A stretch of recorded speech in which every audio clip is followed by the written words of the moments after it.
ሰላም ሰላም ውድ ቤተሰቦች፣ ዛሬ ፍሪሲዮን፣ ፍሬን፣ ነዳጅ፣ ፍሬን፣ ፍሪሲዮን፣ ለመቆም ፍሪሲዮን፣ ፍሬን፣ በድጋሚ እንደግመዋለን። ፍሪሲዮን፣ ፍሬን፣ ነዳጅ፣ ፍሬን፣ ፍሪሲዮን፣ ፍሬን ቆምን ማለት ነው። ፍሬ ይቻበራል፣ እንደ በሱ አይጨበጥም። ሉክ ስህተት ነው። አየህ፣ እንደ በሱ እየጨበጥክ ወደዛና ወደዚህ ስታደርግ ልገነጠል ትችላለህ። ያንን ለማሳየት ነው እቺን ነገር እያመለከትካችሁ ያለሁት። ስቲል እስካሁን ድረስ የተሳሳተ የአበራር ሁኔታ ነው። ትክክለኛው በጣታችን ጉልበት አይፈልግም። ወደ ግራና ወደ ቀኝ እያደረግን በትክክለኛው መንገድ ነው መጠቀም ያለብን። በነገራችን ላይ እነዚህ ነገሮች ጥቃቅን የሚመስሉ ለለማጆች ግን ከባድ የሆኑ በዕለት ተዕለት ስራችን የሚያጋጥሙ ናቸውና በተለይ አዲስ መንጃ ፈቃድ ለማውጣት የምትመጡ ሰዎች በጣም በትኩረት እንድታዩት እመክራለሁ። ይሄ መሪ አጠቃቀም በቀጥታ መንገድ መሪ አያያዛችን ማለት ነው። ከዛ እንደዚህ ያዝነው ለማዞር ስንፈልግ በጣም በስሎ ሞሽን እንደምታዩት እጃችን በዚህ መልኩ ነው መጠቅለል ያለበት። የመሪ አያያዝ በቀጥታ መንገድና መጠቅለል በምንፈልግበት ሰዓት የምንጠቀመው ነው። በደንብ እንድታዩት። በተለይ መንጃ ፈቃድ ለማውጣት የምትሄዱ አዳዲስ ተማሪዎች እቺን በደንብ ብታዩት በቀላሉ ለመማር በምትሄዱበት ሰዓት አስተማሪያችሁ ጋር ትግባባላችሁ። ጥሩ ተማሪ፣ ጥሩ አያያዝ ኑሯችሁ ከሄዳችሁ አንደኛ የትምህርቱን ጫና ይቀንስላችኋል ለራሳችሁ፣ ለአስተማሪውም በቀላሉ ደስ እያለው እንዲነግራችሁ ይሆናል ማለት ነው። በትክክል እንደዚህ የምትጠቀሙ ከሆነ ሉክ አሁን አያችሁ፣ እንደዚህ ብታሽከረክሩ በጣም የተሳሳተ ነው፣ ትክክለኛ አይደለምና አንድ ነገር ቶሎ በመጠቅለል ባለብን ሰዓት በዚህ ፍጥነት እንደዚህ ስናደርግ መኪና ሊገጭብን ስለሚችል በዚህ ሰዓት ከአስተማሪያችሁ ጋር ልትጨቃጨቁ ትችላላችሁ። ወደዛ ሳቡ አዝሮ ምናምን እያላችሁ ማለት ነው። እናንተ ያስቸግራችሁ በደንብ ማየት፣ ከዛ መኪና ስታገኙ እዛ ላይ በደንብ ያያችሁትን ለመተግበር መጣር። በቀጣይ ደግሞ አሁን ይሄ የምታዩት የእጅ ፍሬን አያያዝ ነው። እነዚህ ቀላል የሚመስሉ ግን ብዙ ተማሪ ነው ሲመጡ የሚቸገሩባቸው ነገሮች ናቸው። አሁን የእጅ ፍሬን ወደ ላይ ለመሳብ ያቺ ፕረስ በተኗ አትጫኑ ማውራጣታችን ማለት ነው። የፕረስ በተኗ ጥቅም ምንድነው? ወደ ታች ለማውረድ ነው። ትክክለኛ ወደ ላይ አሳሳብ እንደዚህ ነው። አያችሁ፣ ለመያዝ ስንፈልግ እንደዚህ ጨብጠን ወደ ላይ ነው የምንስበው ማለት ነው። ፕረስ በተኗ ወደ ታች ማውረጃ ናት። ይሄም ለለማጆች በጣም ወሳኝ ቴክኒካል ጉዳይ ነው ማለት ነው። በቀጣይ ደግሞ በቀጥታ መንገድ ወደፊት ሂደን እንዴት ነው ጠርዝ ስንሰራ መጠቀም ያለብን የሚለውን ለማሳየት ነው የምሞክረው። ይሄ እንኳን ብዙ ጊዜ በፕራክቲስ ነው የሚመጣው፣ በልምምድ ደጋግማችሁ እየሰራችሁ የምታዳብሩት ጉዳይ ነው የሚሆነው። ዋናው ግን በዛሬው ትምህርቴ በጣም ትኩረት እንድታደርጉበት የፈለኩት ነገር ምንድነው?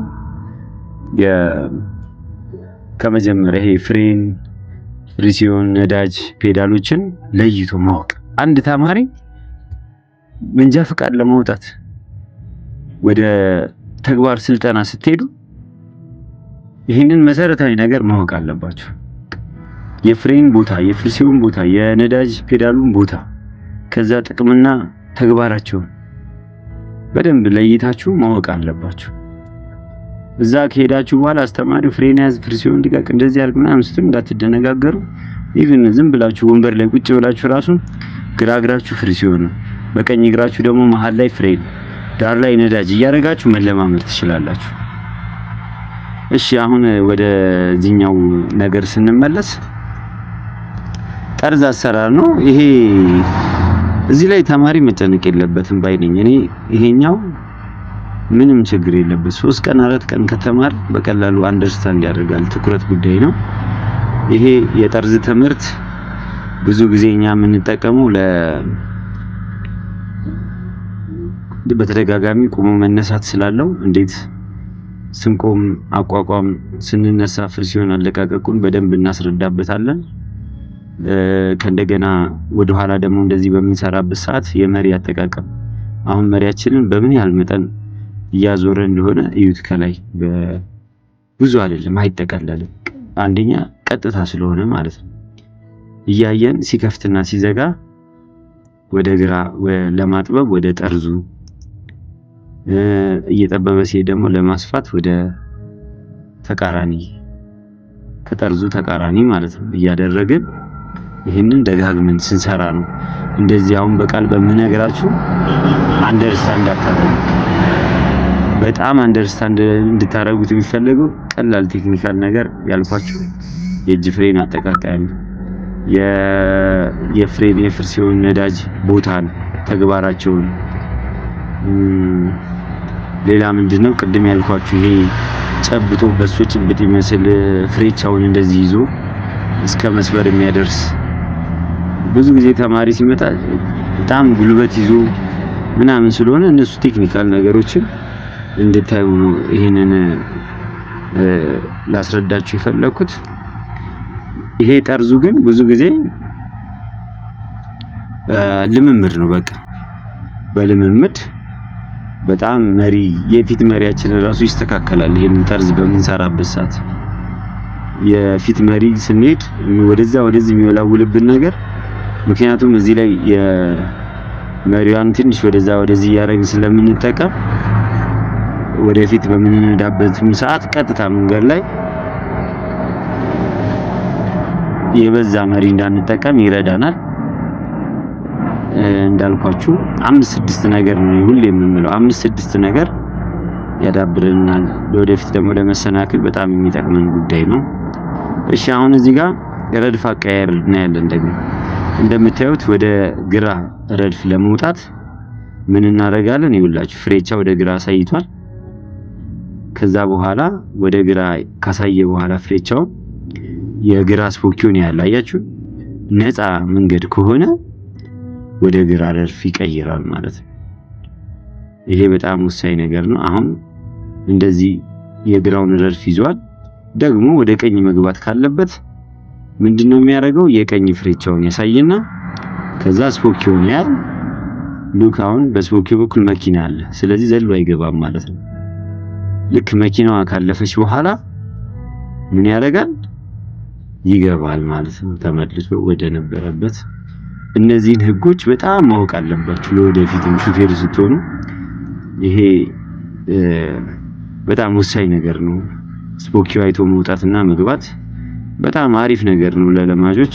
እንደምታዩት ወደዛ ይገባል፣ ተመልሶ ደግሞ ወደዚህ ለመግባት ቅድም እንዳሳየዋችሁ ስፖኪዮ ማየት፣ ፍሬቻ አሳይቶ መኪናው መንገዱ ነፃ መሆኑን ካየ በኋላ ተመልሶ ወደዚህ ይገባል ማለት ነው። ይሄ በጣም ወሳኝ ለመኪና ቴክኒካል ነገር ነው ዛሬ ያሳየዋችሁ። ለለማጆች በጣም ተማሩበት። ላይክ አድርጉኝ፣ ሼር አድርጉ፣ ሰብስክራይብ አድርጉኝ። እንደዚህ ቀላል የሚመስሉ ግን ለለማጆች ወሳኝ ነገሮችን ትማራላችሁ። አመሰግናለሁ።